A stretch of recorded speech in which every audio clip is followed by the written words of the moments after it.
कल्पना कीजिए कि आप किसी एक समाज को अकेले समझने की कोशिश कर रहे हैं।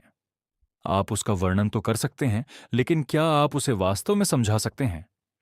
यहीं पर तुलनात्मक विधि हमारी मदद करती है।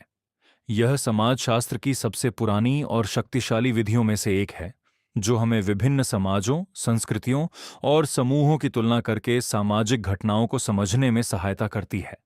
प्रारंभिक विचारकों जैसे ऑगस्ट कॉम्टे से लेकर शास्त्रीय समाजशास्त्रियों जैसे एमील ड्यूरखिम और मैक्स वेबर तक तुलना समाजशास्त्रीय ज्ञान निर्माण का केंद्र रही है। मूल विचार बहुत सरल है। किसी एक चीज को समझने के लिए उसकी तुलना दूसरी से करें। तुलनात्मक विधि क्या है? तुलनात्मक विधि एक संगठित और वैज्ञानिक तरीका है जिसमें दो या अधिक सामाजिक इकाइयों जैसे समाज, संस्थाएं, संस्कृतियां या ऐतिहासिक काल के बीच समानताओं और भिन्नताओं का अध्ययन किया जाता है, ताकि पैटर्न, कारण और सामान्य सिद्धांतों की पहचान की जा सके।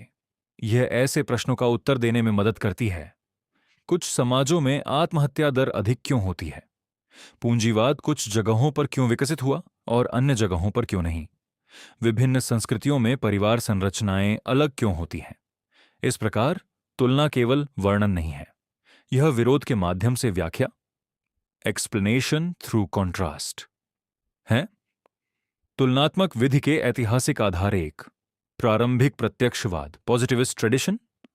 ऑगस्ट कॉम्ट ने तुलना को समाज के नियमों की खोज के लिए एक वैज्ञानिक उपकरण के रूप में देखा।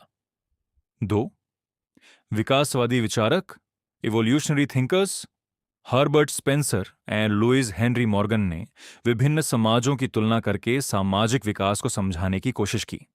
उदाहरण, मॉर्गन ने विभिन्न जनजातियों की कुटुंब प्रणाली, किनशिप सिस्टम, की तुलना करके विकास के चरण बताए।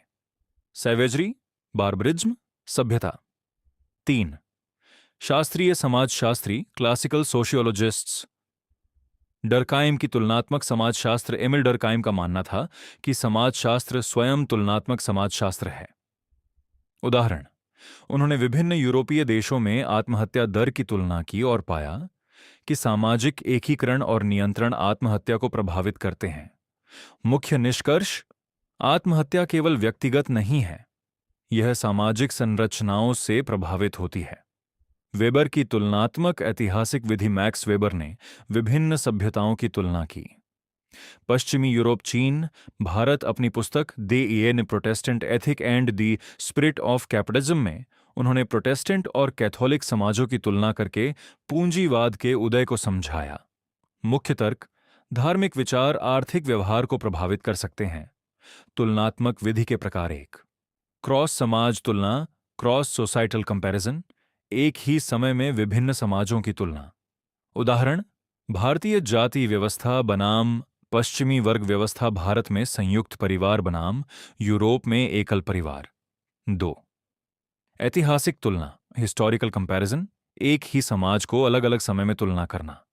उदाहरण, उपनिवेश पूर्व भारत बनाम उपनिवेश उपरांत भारत, औद्योगिक समाज बनाम उत्तर औद्योगिक समाज। 3, नियंत्रित तुलना, कंट्रोल्ड कंपैरिजन, समान समाजों में एक मुख्य अंतर के आधार पर तुलना। उदाहरण, दो देश जिनकी अर्थव्यवस्था समान है लेकिन राजनीतिक प्रणाली अलग है। 4, केस आधारित तुलना, केस ओरिएंटेड कंपैरिजन, कुछ सीमित मामलों का गहन अध्ययन। उदाहरण, भारत, चीन और जापान की विकास प्रक्रियाओं की तुलना। तुलनात्मक विधि की प्रमुख विशेषताएं, यह संगठित और वैज्ञानिक है, यह कारण परिणाम संबंधों की पहचान करती है, यह समानताओं और भिन्नताओं दोनों पर ध्यान देती है, यह सामाजिक नियमों का सामान्यीकरण संभव बनाती है, यह सिद्धांत और अनुभवजन्य शोध के बीच पुल बनाती है। समाजशास्त्र में प्रमुख उदाहरण: 1, डरकाइम और आत्महत्या, सुइसाइड तुलना, प्रोटेस्टेंट बनाम कैथोलिक समाज, विवाहित बनाम अविवाहित निष्कर्ष, प्रोटेस्टेंट समाजों में आत्महत्या दर अधिक क्योंकि सामाजिक एकीकरण कमजोर होता है। 2, वेबर और धर्म आर्थिक संबंध, the Protestant ethic and the spirit of capitalism. निष्कर्ष, प्रोटेस्टेंट नैतिकता ने अनुशासन और तर्कशीलता को बढ़ावा दिया, जिससे पूंजीवाद विकसित हुआ। 3, मार्क्स का ऐतिहासिक विश्लेषण, कार्ल मार्क्स तुलना, सामंतवाद, पूंजीवाद, समाजवाद, निष्कर्ष, आर्थिक संरचना। सामाजिक संबंधों और वर्ग संघर्ष को निर्धारित करती है। 4. भारतीय समाजशास्त्र एन साच श्रीनिवास। उन्होंने संस्कृतिकरण और जाति गतिशीलता को समझने के लिए विभिन्न गांवों की तुलना की। तुलनात्मक विधि के लाभ 1. सामान्यीकरण में सहायक विभिन्न मामलों की तुलना से व्यापक सिद्धांत विकसित होते हैं। 2. कारणों की पहचान यह बताती है कि समाजों में अंतर क्यों होता है। 3. एथनोसेंट्रिज्म से बचाव यह दिखाती है कि कोई भी समाज सामान्य या प्राकृतिक नहीं है। 4. सिद्धांत निर्माण। अधिकांश समाजशास्त्रीय सिद्धांत तुलना पर आधारित हैं। तुलनात्मक विधि की सीमाएं हैं। 1. तुल्यता की समस्या। क्या हम वास्तव में समान चीजों की तुलना कर रहे हैं? उदाहरण, क्या जाति और वर्ग समान हैं? 2. डेटा की कमी। सभी समाजों के लिए विश्वसनीय डेटा उपलब्ध नहीं होता। 3. सांस्कृतिक पक्षपात। शोधकर्ता अपने दृष्टिकोण से अन्य समाजों को देख सकते हैं। 4. जटिलता। सामाजिक घटनाओं के कई कारण होते हैं जिससे तुलना कठिन हो जाती है। अन्य विधियों से तुलना। ऐतिहासिक विधि के विपरीत यही कई मामलों की तुलना करती है। सर्वेक्षण विधि के विपरीत यह व्यापक स्तर मैक्रो लेवल पर ध्यान देती है।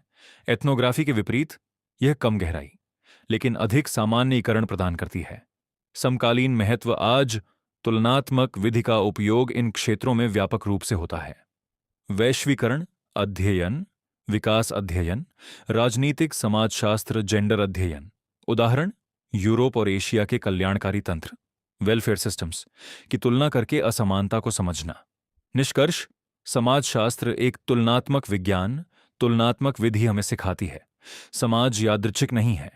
विभिन्न संस्कृतियों में पैटर्न मौजूद हैं। भिन्नताओं के पीछे कारण होते हैं। जैसा कि एमिल दुर्खाइम ने कहा, तुलनात्मक समाजशास्त्र समाजशास्त्र की एक शाखा नहीं है, यह स्वयं समाजशास्त्र है।